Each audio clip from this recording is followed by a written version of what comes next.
trips everybody up. Okay, all right. Here are Mr. Roger Levy and his son Dan, and both of you are on the Board of Trustees of Copland House, right? And Dan, you're the secretary. That's right. Right. I guess the first question is, if you could just clarify the lineage. Mr. Copland was your uncle, Roger? He was actually my granduncle. My grandmother, who was actually Aaron's first piano teacher at home, was Aaron's sister. So my mother was his niece. I am his grandnephew. Dan is great-grandnephew. Oh. And actually my grandchildren are here today. That's so great. We have 5 generations wow. of Copland in the neighborhood. No, well, I think as some of the officials were saying, it's more than, I mean, it's enough that it's a National Historic Landmark now, but there is that intensely personal connection that you don't normally see with maybe something like this. He was very, very close with the family. He kept in very good touch with the family. And Dan and his brother Matt spent time up here when they were kids. And oh, he did. Okay.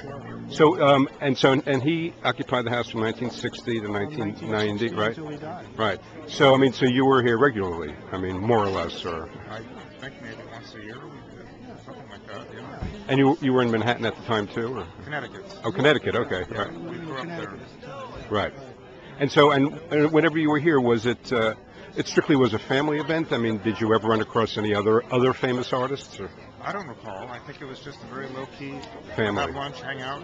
I was starting to play the piano and clarinet when I was 8, so I'd come up here and doodle around a little on his piano and I mean, was he any kind of a mentor when it came to your musicianship? Well, I think somehow I realized this was an inspirational figure to a lot of people. I think I was, when my first recollections when I first started playing, I think I was just too young to really fully grasp who Aaron Copland was. But over the years, it kind of sunk in, and I think the last couple times I was a little more interested in his opinion on certain pieces that I was playing, and even some pieces that more recent musicians had decided to record versions of their own. So kind of a electronic version of Go Down and things like that. Right. He would weigh in on, and so it was towards the last few years of his life, I became certainly more aware of. And do you still play just clarinet? For fun, piano, yeah, right. Yeah. Not just a hobby. It's not right. Not a profession. What do both of you do, if I could ask? Dan is a scientist. And oh wow! I've been a freelance writer for the past 15 years. Oh wow! Kindred spirit, to me anyhow.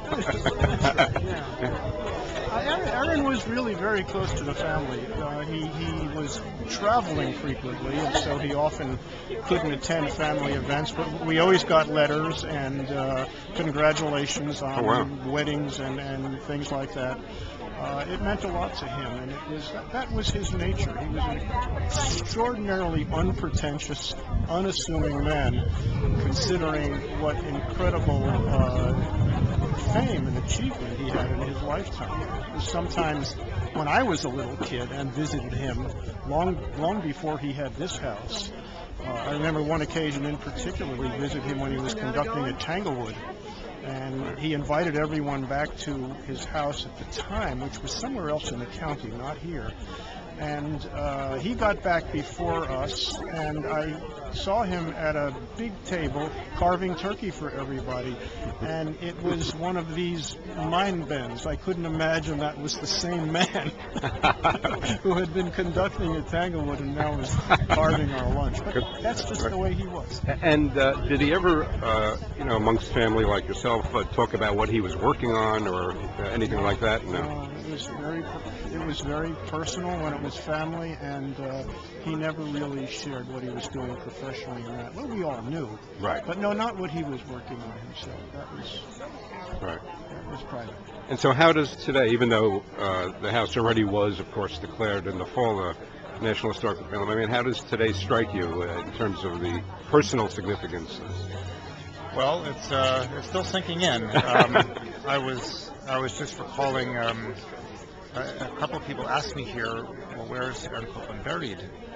And I said, well, he requested to be cremated and to have his ashes scattered in a very low key. No words were spoken, but at Tanglewood, and it was just a few of us there, and I was thinking back that how much it was in his character to not make a big deal of this, and yet, thinking today and what's been done and the recognition, I thought how just the contrast of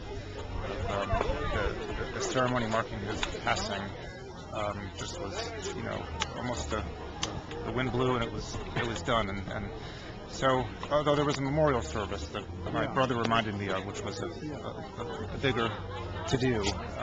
He would have scratched his head today and said, "I can't believe all this is happening for a kid from Brooklyn." He was sometimes he was in awe of his own achievement. Well, that's a rare and refreshing perspective for somebody of his fame. Okay, well, congratulations to both of you, and thanks very much. Thank you.